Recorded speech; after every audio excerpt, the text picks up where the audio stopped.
The iron gates of Blackwood Manor groaned open, a rusty sigh echoing through the ancient oak trees as Detective Elias Thorne's car crunched over the gravel drive. Rain, a relentless drizzle all morning, slicked the cobblestones and left the gargoyles perched on the manor's turrets weeping black streaks down the weathered stone. Elias pulled his collar tighter, the damp chill seeping into his bones, a familiar companion on cases like these. Old money always carried the scent of secrets and damp earth, and Blackwood Manor, with its sprawling, melancholic grandeur, reeked of both. Old Man Vance, a titan of industry and patriarch of the Vance shipping empire, had shuffled off this mortal coil a month prior. His will, read with all the pomp and solemnity of a coronation, stipulated that his vast fortune, including Blackwood itself, would pass to his only grandson, Arthur Vance. The catch: Arthur had vanished 8 years ago, without a trace, a whisper, or a forwarding address. The family solicitor, a man whose face seemed permanently etched with an expression of polite dismay, had called Elias, desperate. The clock was ticking.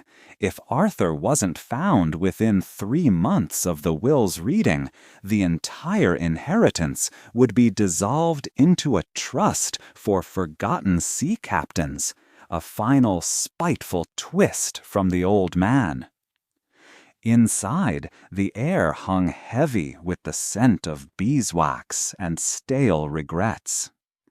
Elias found himself in a vast drawing room, filled with ancestral portraits whose painted eyes seemed to follow him with disapproving gazes. Aunt Penelope Vance, a woman whose pearls seemed to constrict her neck as much as her temper did, sat rigidly on an antique settee.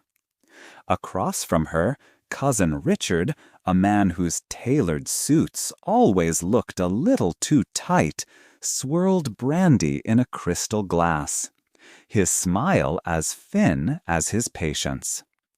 Neither seemed particularly eager for Arthur to reappear. Penelope spoke of Arthur's artistic sensibilities as if they were a chronic illness. Richard dismissed him as a dreamer, unfit for the family business. Arthur was delicate, Penelope stated, her voice sharp as splintered ice. Always with his sketchbooks, drawing those peculiar gloomy things. He never had the grit for the Vance legacy.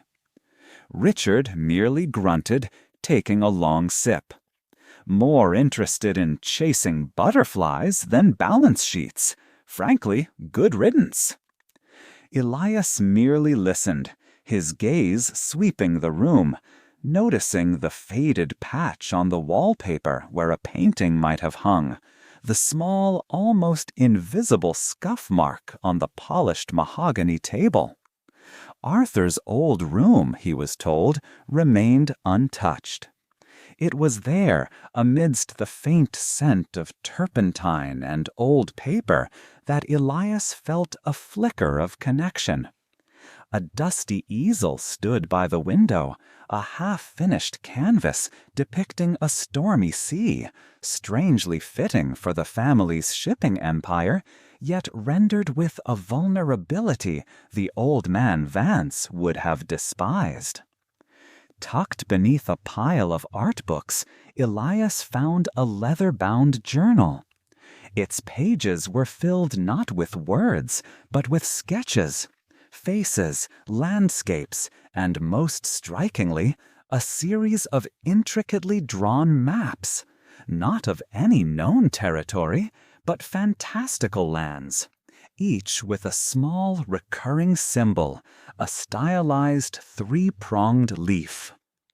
The rain outside intensified, drumming a rhythm against the window panes, a pulse beating with the growing urgency of his task.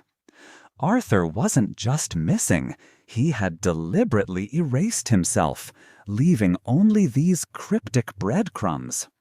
The cold wealth of the Vances felt less important than the silent story these drawings told. A tale of a sensitive soul yearning for escape. Elias traced the symbol on the map with his finger. This was no ordinary disappearance. This was a deliberate vanishing act. And somewhere in those fantastical drawings lay the key to finding the real Arthur Vance, if he was even still alive to be found. The deeper he delved, the more he understood that Blackwood Manor wasn't just holding secrets. It was a mausoleum of broken dreams, and Arthur's was the loudest, most persistent ghost.